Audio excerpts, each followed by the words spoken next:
बाय इलेक्शननि बोथोर बे बाय इलेक्शननि समाव गाव गावनि पार्टीखौ लानानै गोबां पलिटिकल डायलगखौ होनाया स्टार्ट जाबाय।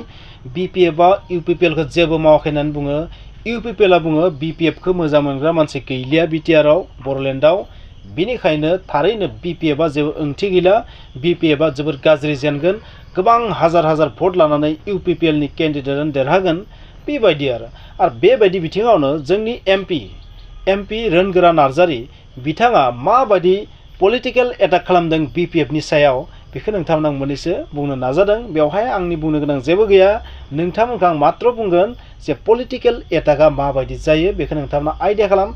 जानो हागौ नोंथांमोना बीपीएफनि पलिटिकल एटाकफोरखौबो नुगासिनो थादों, यूपीपीएलनि गुबुन नेताफोरनि पलिटिकल एटाकखौ नुबाय थादों, नाथाय जानो हागौ नोंथांमोना रनगोरा नार्जारी बिथांनि पलिटिकल एटाक खोनाफेराखैमोन।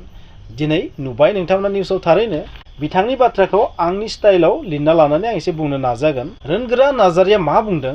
बिथाङा बुंदों बे बिसायख'थियाव डेट मिन्स बे जि बाय इलेक्शन जानो थांगासिनो दङ बे बाय इलेक्शनाव जेबो गोनो गोथो जानांगौ गैया, जोंनो देरहागोन। Date means यूपीपीएलनि केन्डिडेटआनो देरहागोन।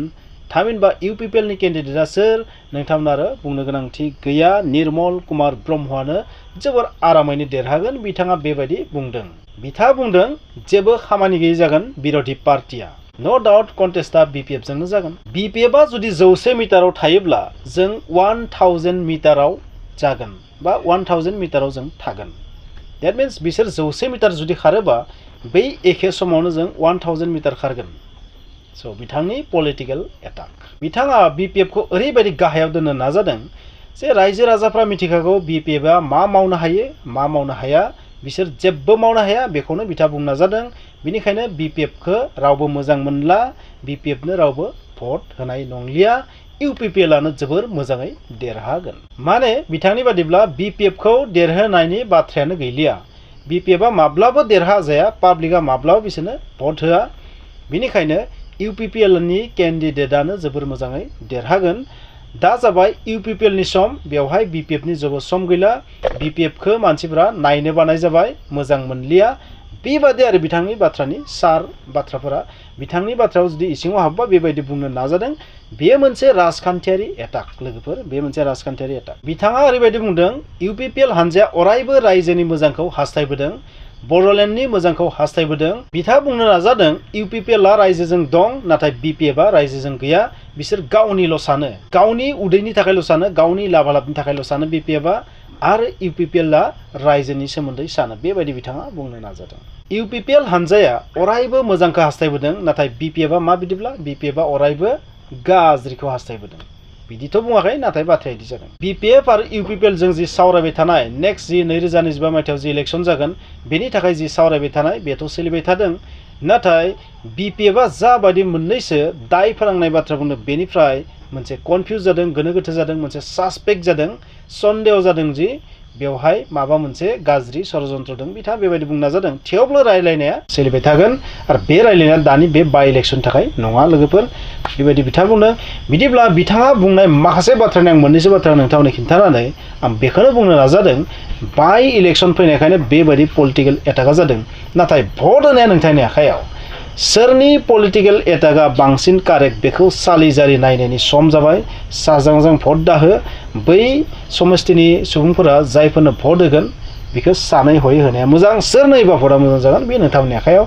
स' जेब्ला भट जायो, इलेक्शन जायो, लिडारफोरा जाबायदि पलिटिकल एटाक खालामो बेफोर जोबोर गोमोथाव नङा होमबा? बिदिब्ला नोंथांमोना बुजिबाय रनगोरा नार्जारी बिथाङाबो जाबायदि पलिटिकल एटाक खालामदों यूपीपीएलनि जानानै, आरो बिनि उनाव बीपीएफनिबो रिएक्शनखौ नोंथांमोना नुबाय थागोन। जेब्लासिम इलेक्शना जोबा बै समहालागै बेबायदि पलिटिकल एटाक राजखान्थियारि गाग्लोबनायखौ नोंथांमोना नुबाय थागोन, लेक्सार होलायनायखौ नुबाय थासिगोन। आरो बेनि गेजेरावनो सोरबा सासेथिं मानसिफोरा बांसिन जुदि थाल जायोबा बै देरहासिगोन, समा खिन्थासिगोन सोर देरहायो। नाथाय नोंथांमोना बुं थारैनो सोर देरहागोन?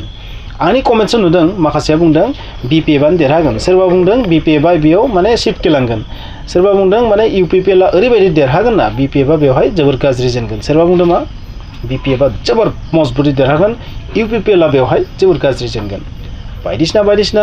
नाथाय रियेलिटिया मा बेखौथ' समाजसो खिन्थागोन। स' राजखान्थियारि एटाक खालामनायनि सम बेबायदि नोंथांमोना आपडेट लाबोगोन। सोरबा जुदि राजखान्थियारि एटाक खालामोबा बेखौ नोंथांमोननो खिन्थागोन।